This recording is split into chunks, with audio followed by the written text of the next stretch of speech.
Paula Brown é atriz e cineasta e agora eu vou conversar com ela um pouquinho. Paula, obrigado por aceitar dar uma entrevista pra gente. Imagina, sempre um prazer estar contigo, né, Du? Um prazerão enorme. Meu companheiro de mostra. Estamos juntos aqui todo ano. Eu começo fazendo uma pergunta nesse bate-papo, que é sobre quando você descobriu que você queria ser artista. Quando você sentiu, nossa, isso é artístico, isso é ser artista. Olha, quando eu era pequena, eu tinha um problema no meu pé. Eu tinha um pé chato. E a recomendação médica, já que eu não me adaptei à botinha, que naquela época eu tinha que usar, era fazer balé clássico. Então eu fui para o balé já muito cedo e eu lembro do meu primeiro contato com o palco, de pisar num tablado de palco, assim, naquela madeira, né? E aquilo me deu uma sensação muito, muito boa, né? Não tinha ainda discernimento para saber o que eu seria, mas ao longo dos anos, fazendo balé e depois teatro, depois música, sempre gostava da coisa de me apresentar, da relação com o público. Eu sempre fui mais nesse sentido de ser a palhaça da turma, de pequena. E em casa eu lembro também que eu dançava, colocava uma plateia de bonecas. Então eu acho que já vem desde lá, dessa primeira sensação de estar no palco, de estar sendo vista, fazendo uma coisa que não é normal, que não é tipo natural, tipo dançando, que a gente não dança na rua, infelizmente. Podemos começar a dançar. Mas eu lembro desse prazer, e isso foi me levando a sempre falar, eu quero ser atriz, eu quero fazer isso. Eu acho que foi daí. E pensando um pouco no teu trabalho de atriz, você passeia muito bem por todos os veículos, né? Teatro, cinema, publicidade, televisão. Como você vê a conexão dessas três áreas, assim? Como é que você sente elas no seu trabalho? Eu acho que são muito parecidas, assim. Eu costumo dizer que as pessoas falam que a gente trabalha mentindo, mas eu costumo falar que a gente trabalha com a verdade, porque a gente acha numa situação extra cotidiana, uma situação que não é da nossa vida, alguma verdade ali onde a gente pode se encaixar e passar. E eu acho que tem que ter verdade em tudo que a gente faz, independente do meio. Mas eu acho que o teatro, ele é a alma do negócio. Eu acho que é diferente quando você começa no palco e vai para os outros lugares. Eu acho que essa passagem é muito importante para a formação do ator, porque ali é você com as pessoas, você não corta, você não tem outros artifícios, você não está exatamente maquiado e belo, você está brincando com coisas muito profundas, você está se expondo de um jeito muito delicado para as pessoas e as pessoas estão te respondendo. Isso dá um respaldo para qualquer carreira, assim, sabe? Então eu acho que o teatro tem essa alma. E aí para onde você for, você vai adaptar a sua linguagem e vai se entregar e se divertir. E pensando nessa adaptação de linguagem, a gente está gravando essa entrevista no Festival de Cinema, a Mostra de Cinema de Fama. Eu queria saber de você, se fosse para você me responder esta pergunta agora, por que fazer cinema? Olha, o cinema foi uma loucura, assim. Eu estava fazendo um teatro, estava fazendo uma peça, e um produtor viu essa peça e gostou muito dessa peça. Eram os camaradas da Companhia Carona lá em 2003, 2004, por aí. E falou, eu quero vocês no meu filme. Era o Heitor Dália, o primeiro filme dele, o Nina, e a gente fez uma ponta nesse filme. Eu lembro que eu pisei no set e eu falei, eu quero fazer isso. Eu fiquei muito encantada, eu já era cinéfila, já gostava muito de cinema, toda a minha formação teatral bebi muito assim nos filmes, né, nos clássicos e tal. E quando eu entrei no set, eu falei, eu quero isso, eu quero fazer isso. E aí eu botei isso na minha cabeça, fiz a minha mala, fui embora da minha cidade e fui atrás disso. E aí depois do Nina, o Heitor já me chamou para fazer outro filme, com um papel mais legal, me chamou para fazer o teste, obviamente. E foi muito bacana, e dali eu comecei a fazer os contatos, os caminhos, as coisas, me interessei por estudar, fui estudar roteiro e cá estou. E cá está fazendo muito cinema, inclusive. E tem uma curiosidade que eu tenho grande sobre a diferença do olhar da atriz e da cineasta. Como nasce a cineasta? Você falou que estudou roteiro e começou a procurar outros meios, inclusive Sim. envolvida muito no meio, né? A gente até conversou um pouco sobre esse lugar, que o cinema no Brasil muito tempo foi de homens brancos, ricos. Sim, sim. E aí como que vem essa diferença desse olhar? Eles se complementam ou tem uma pausa? Não, a atriz aqui pausa para ter outros olhares? Eu acho essencial que os diretores saibam da arte do ator.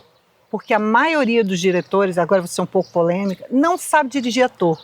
Sabe marcar luz, sabe marcar câmera, mas não sabe lidar com ator.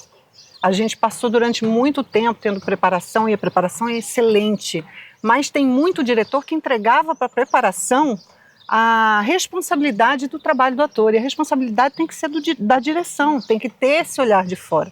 Então eu acho que quando você é diretor e passou pelo trabalho do ator, isso facilita, isso abre, isso faz com que a jornada do ator seja mais gostosa.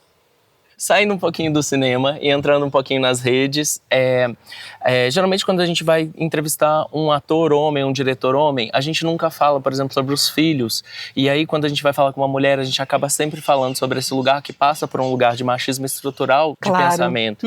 Ao mesmo tempo, eu vejo que nas suas redes você faz um contraponto desse lugar, trazendo esse lugar da maternidade e dando força e falando sobre, às vezes, o cansaço que isso traz e discutindo, ajudando várias pessoas. Como você vê essa relação assim que se estabelece desse lugar no trabalho da mulher atriz ou da mulher diretora e o mercado? Nossa, é muito engraçado, assim, porque toda vez que eu saio com o Matheus, as perguntas são para ele, e aí, quais são os seus projetos? E para mim são, e aí, como estão as crianças? Né? Eu acho que isso está muito enraizado da coisa que a mulher tem toda a responsabilidade, sendo que o pai tem ali também 50%.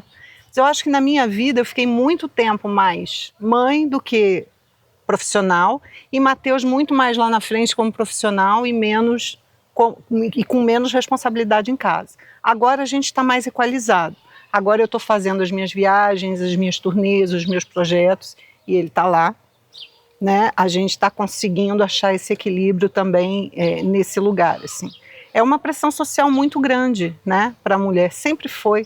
A gente vê, por exemplo, dando um exemplo das Olimpíadas, é a primeira vez que a gente tem um número de mulheres competindo igual ao número de homens em 2024.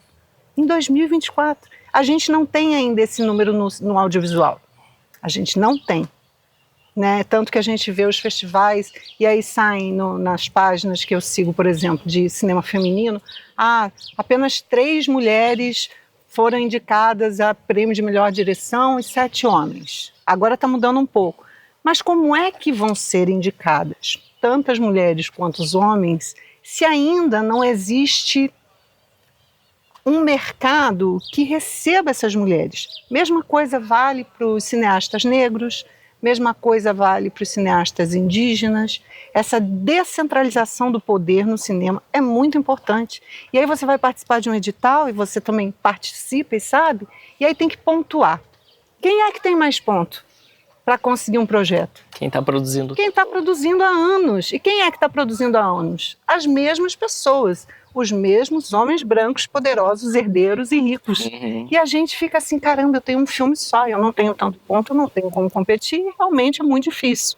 Né? Então, assim, ainda é um mercado que tem que se abrir para tudo, tem que ser 50-50, tem que ser 50% negros, 50% brancos, desses 50%, metade mulher e metade homem. Sabe? Tem que ser isso, tem que abrir facilidades para que se chegue lá, para que a gente possa pontuar igual. Sim. Porque se for competir, como é que eu vou competir com um dono de uma grande produtora que já fez 20 filmes e eu fiz um?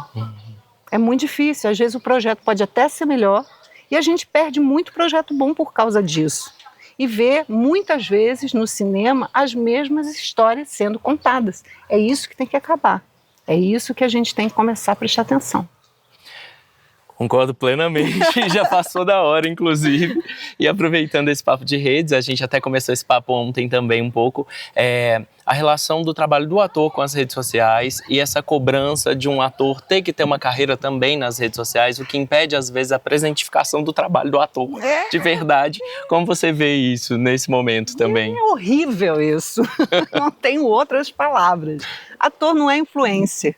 Né? O nosso trabalho é outra coisa, não tem nada a ver com fazer papagaiada na internet. Não que não se possa fazer, não que não seja legal, mas não tem que ser uma obrigação. E aí a gente perde mercado para muita gente que está ali fazendo, sei lá, mostrando a cor do biquíni, e o mercado vai passando pela crise que a gente está passando. Os atores, no momento, estão passando por várias crises de trabalho. Uma das crises é essa, assim, a gente tem perdido espaço, e não é por falta de talento. Isso que é o pior. Ah, então vai lá e luta. Não, não é isso. É uma luta que a gente não tem como. Está perdendo para isso, está perdendo para a inteligência artificial que está chegando e está mudando vários contratos de trabalho, e isso é absurdo. Por exemplo, você tem um contrato que você faz um personagem num streaming, e aí eles podem usar depois o seu rosto e a sua voz, mas não vão te pagar. Isso está no contrato, isso é absurdo, sabe? Então, assim, a gente está passando por uma crise, e eu espero que dessa crise a gente consiga ir para o lado oposto, humanizar o trabalho, humanizar as relações e humanizar e que as portas sejam abertas para as pessoas que estão se esforçando para isso, estudando, indo atrás e trabalhando e matando um leão por dia, que é o que a gente faz. Sim, e pensando nessa perspectiva desses leões que a gente vai continuar matando, mas espero com cada vez mais política pública e cada vez mais gente diversa fazendo cinema. Sim, sim, essencial. Qual que é o seu desejo, a sua necessidade, a sua vontade para o cinema brasileiro nos próximos tempos? Eu gostaria que esse cinema se descentralizasse, que esse cinema fosse para as pequenas cidades, fosse para o interior dos Brasils que existem dentro do Brasil, que esse cinema chegasse até as pessoas e que esse cinema buscasse nesse enorme território que a gente tem outros profissionais, outras linguagens e outras formas de fazer cinema, que não aquela convencional que a gente já está acostumado. Maravilha, que lindo. Obrigado demais por esse papo. Sigam as redes de Paula Brown, acompanhem o trabalho no teatro, na TV, no cinema. Atriz e diretora maravilhosa, é um prazer estar aqui contigo. Um prazer é meu sempre. Obrigado demais.